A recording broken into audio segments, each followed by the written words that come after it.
Morning, everybody. It is Saturday, October 16th, 7:30 a.m.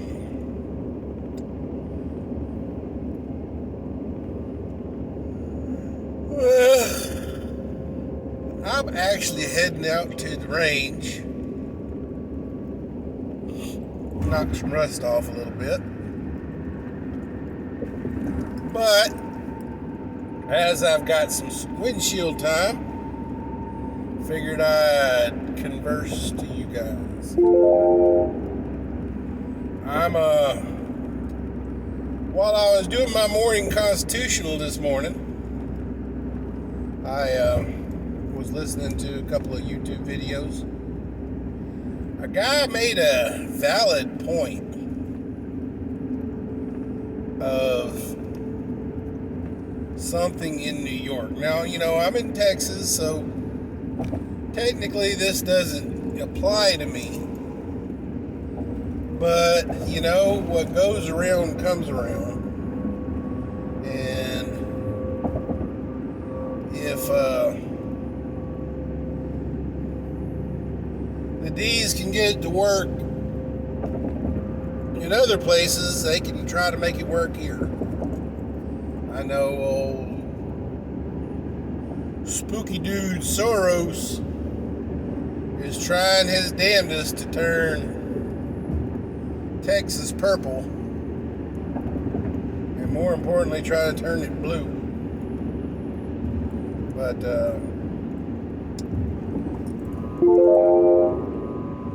what I heard was this, and it made a lot of sense, guys.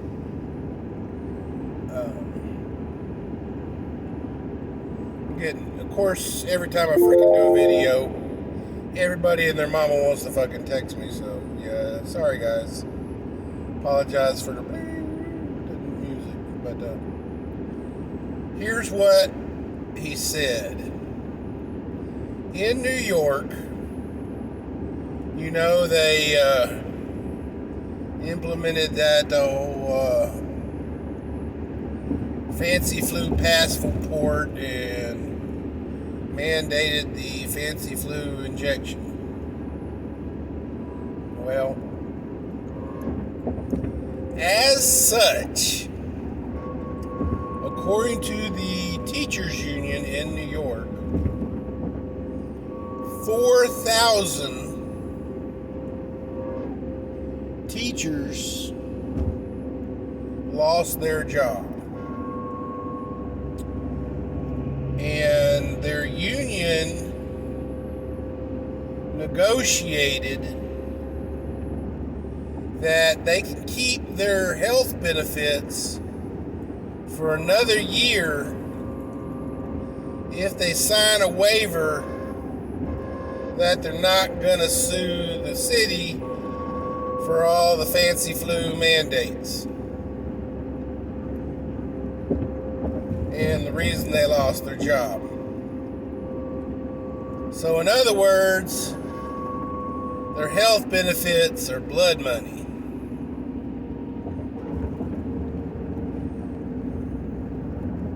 If it were me, myself, and I, y'all know what I'd tell them.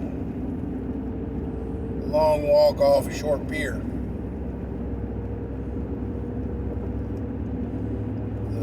Great thing about America, at least great thing about America as we speak, and in the past, is even if you're a broke mofo, you can still get health care at charity hospitals.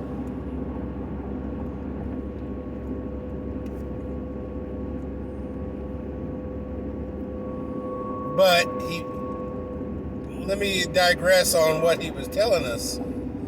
He broke all that down into a very plausible scenario, guys. At least in the school district.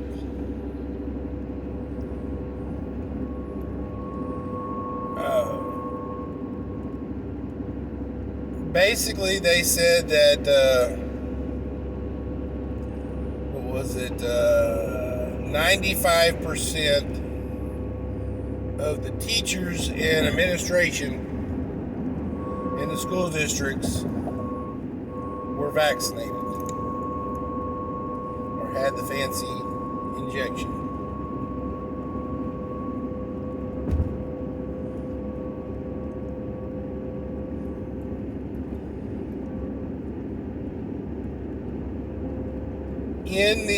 With the demographics in New York,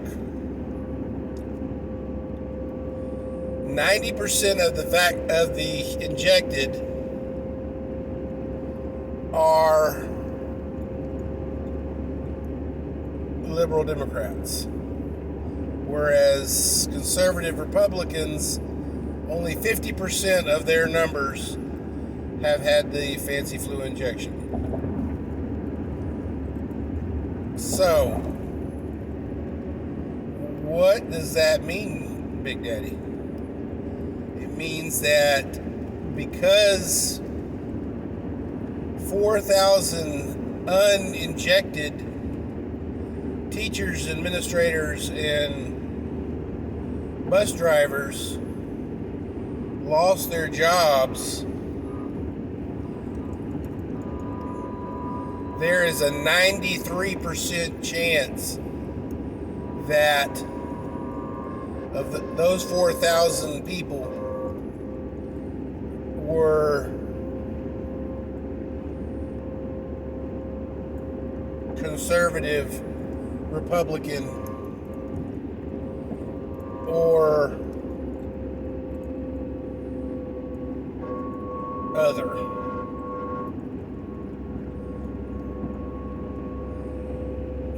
Just another step in the complete removal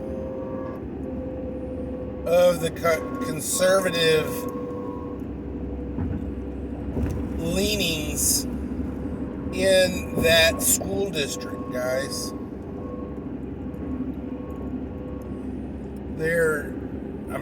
This may not have been a plan, but holy frickin' hell, it's working. It's doing that.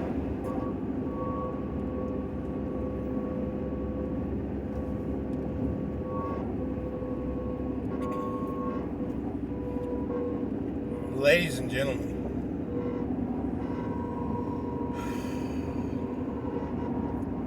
long gone are the days when civil debates of ideas can and do happen. It appears the only real debate we see in this world is almost formality in pretty much only a presidential election debate, guys. You don't see on any news medias, conservative or Republican, offering safe space, civil debates of ideas. Namely, the Republicans keep saying, we offer, but nobody, takes them up on the offer. And that can come off as, an excuse. But literally, guys, a few years back we had a show called Hannity and Combs. Sean Hannity and Combs. I can't even remember his name. But this was a fairly good long-running program in which there was debate. Now, it eventually evolved into just the Sean Hannity show because the debate was only one-sided. The left leaning member Combs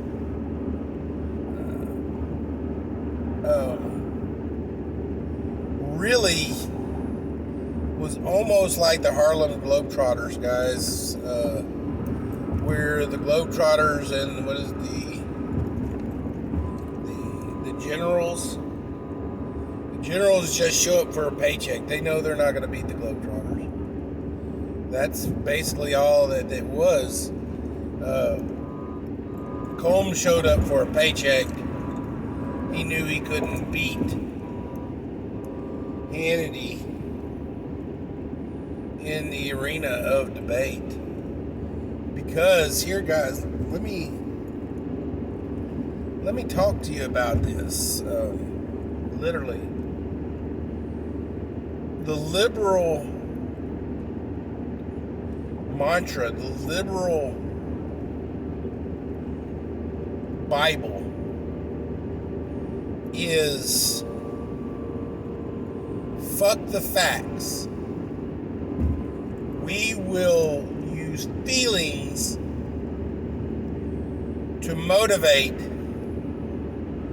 and we will bend the facts to our will and make fiction fact. That whole saying, if you repeat a lie enough times, it can become truth. This is the liberal dogma, guys. Use feelings and emotion to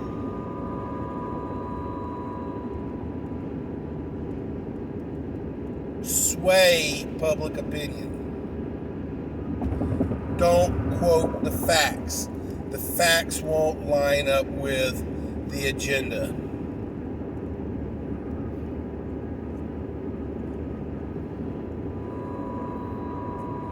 Guys, I'm going to tell y'all a secret here. My mom was a stay-at-home mom, but my mom was technically broken. My mom grew up in a broken family. Her father died when she was very, very, very young. And she was raised by grandparents who really didn't want her sister, and her brother in their lives. Not only did they not want them, they couldn't afford them, guys. Remember, this was just post-Depression kind of era where, not a lot of jobs, not a lot of food, not a lot of anything. Having 3 new mouths shut, pretty much forced upon you was not, in their game plan. They had already raised their kids. So, my mom grew up hungry. And she tells us that she had some minor physical abuse, some emotional abuse and stuff like that. So, as such, she learned how to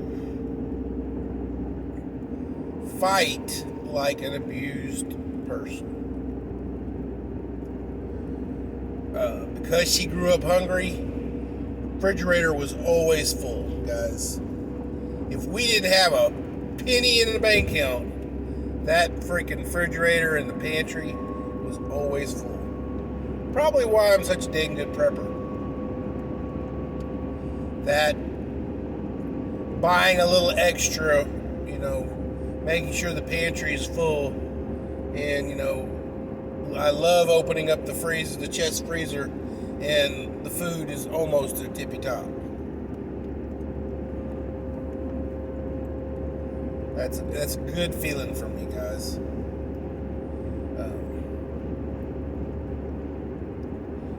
But as such, my mom fights and argues just like a liberal does. Oh, my family. Oh, I love my family. Oh, I'm doing this for my family. Oh, blah, blah, blah, blah, blah, blah, blah. Now, 22 years living under that roof. And you say, well, Big Daddy, why the hell did you live under that roof for 22 years? Why didn't you leave when you were 18? Well, at 20 years old, I met my wife. We couldn't get married for 2 years because she had to finish her college. So, because we couldn't get married, I did not want to rent an apartment until I could rent an apartment with her. So, for 2 years, I remained where I was at, paid rent to my parents, and saved money for the apartment. So, there you go. But, 22 years, guys. I have a PhD in freaking looking and seeing through bullshit. Tugging the heartstrings may work for a lot of people, but fucking A. I must not have a heart, because fucking A. I'm all business, man. Business, my money.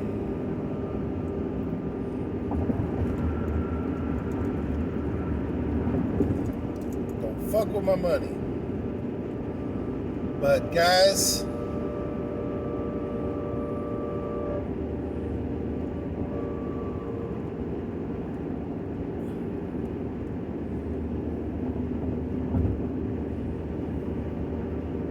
the left has no problem fighting dirty because they can't fight a clean fight. They can't win against facts. We gotta sign the bill before we can see what's in the bill. What the fuck? We gotta sign it before we know what's in it. Why the fuck?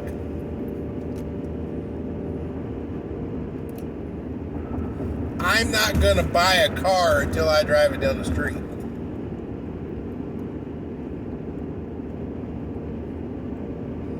Now, I don't know about you guys, but have y'all ever been to some of them antique consignment stores? And some of them will actually have like a basket. It'll have a little bow on it and everything like that, called a mystery basket. I have seen these and stuff like that, and I have really been tempted to buy one. But literally speaking, guys, the mystery basket is like $20. It's been a few years, so it was probably like $10. And what they generally put inside of that stuff is some of the things that they have struggled to, move, and they're just trying to make space for other items. So, really and truly, $10, you're getting all your money for it, When it's a bill with a price tag at the bottom of it, billions and trillions of dollars, you bet your damn ass I'm going to read it. If I'm buying a several $1,000 vehicle, you bet your ass I'm going to drive it before I sign on that dotted line. Fucking A. You know, I go to the deli. I am not going to buy that bologna unless you let me have a taste of it. Because fucking A, if it ain't good as bologna, I'm not going to buy it. And that's just bologna.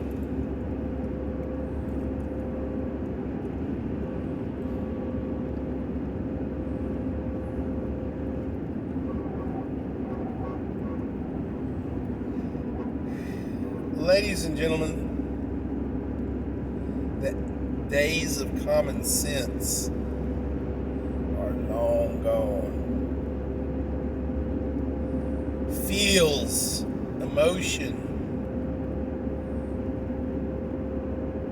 that piece of shit thing is what drives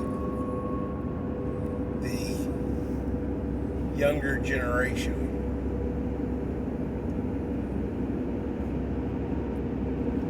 And, you know, I guess I should feel somewhat, okay with it, because, there is a lot of fucking hatred in this world. But this is only directed to views on social media. Your neighbor next to you can go fuck himself. If you're not giving me a like on the social media or a thumbs up or something like that, I'm not getting the endorphins. Fuck you. Keep your stick on the ice, guys.